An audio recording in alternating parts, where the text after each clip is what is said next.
Okay, I want to talk about the definition of good and evil according to the Christian apologist's view.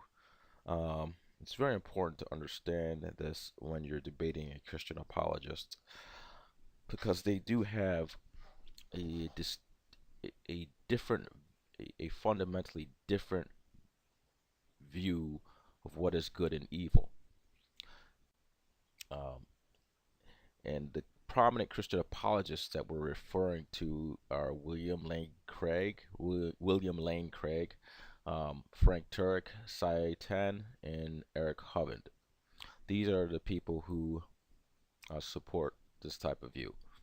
Um, so let's just get into what they think is good and evil. It's very simple. Their fundamental definition of good and evil is this: good is what God wants. Evil is what God does not want. It's really that simple. You, it is not about suffering could or could not be. I mean, inflicting suffering upon someone could be good depending on the context.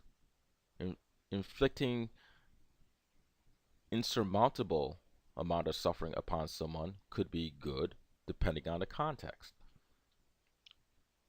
Now, clearly, suffering according to some of these apologists, eternal suffering, infinite suffering, is justified if it comes from number one, if it comes from God, and if it is in relation to sin. Now, keep in mind they don't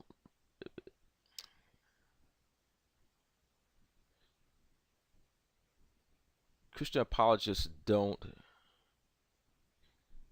they they believe that yes, other people can, we have a correlation or a attribute understanding of good and evil, meaning that the traits of good and evil, um, generally speaking, or in many cases, have certain traits.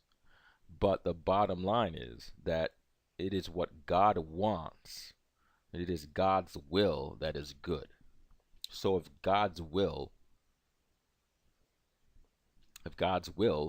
is to make you suffer forever, even if even if there was no reason that we could comprehend, then that is good. Because you have to remember the Christian apologists will assert that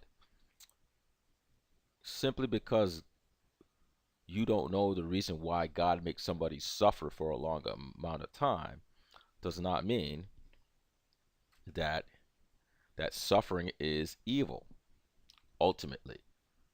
Now, they will they're going to dispute the claim in Isaiah. I forgot the chapter in Isaiah that says the Lord gives is the source of good and evil, and they're going to tell you that evil in that sense is just very simply suffering.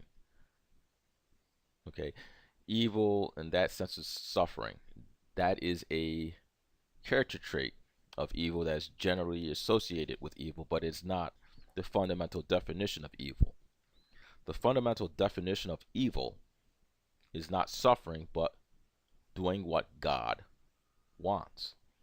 So, for example, premarital sex, it feels good, it's not suffering, but from the Christian apologist view, that is not what God wants. So, therefore, it is evil. In part, what I would say in particular, one of the apologists who boasts or who emphasizes this, one of the prominent apologists that emphasizes this is Side 10, because Side 10 boasts that good and evil is simply either doing what God wants, which is good, or not doing what God wants, which is evil. So,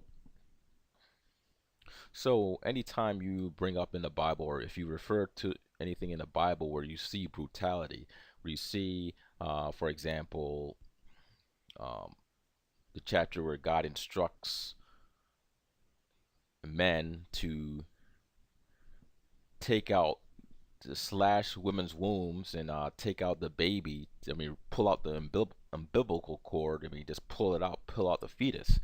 Yes, that is brutal. But Side 10 says that's not immoral because God authorized that. God authorized that action. He's the authority. He dictates what he wants to happen is good. So in that context, if there was a soldier that hardened their heart and said that this is brutal and this is inhumane, that person would be considered evil and they would be disobeying God.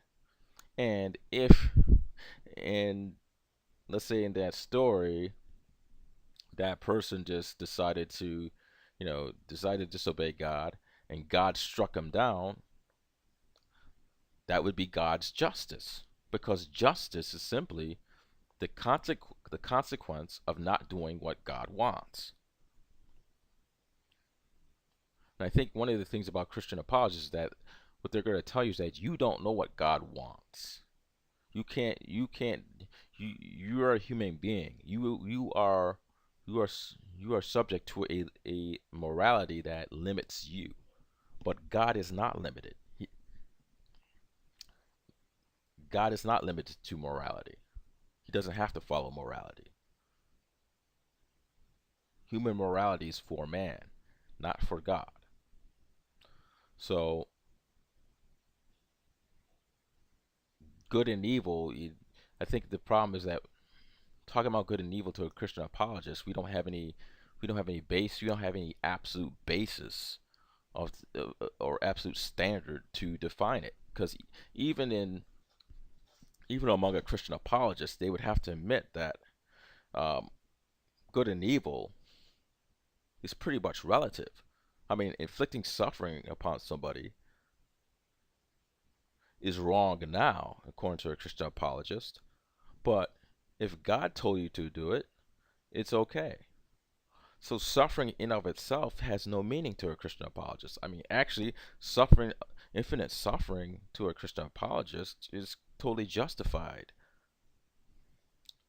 Um, infinite suffering in hell is totally justified, and it doesn't really matter if that person believes in free will or not, because a compatibilist will justify it by free will. However, a Calvinist will just say that is God's justice.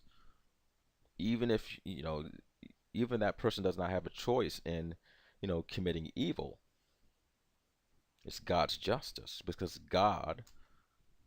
what God does is right. If God says sin is wrong, or God says a certain behavior is wrong, whether it is immaterial to the moral agent if they have free will. This is what God wants. So let's just keep that in mind.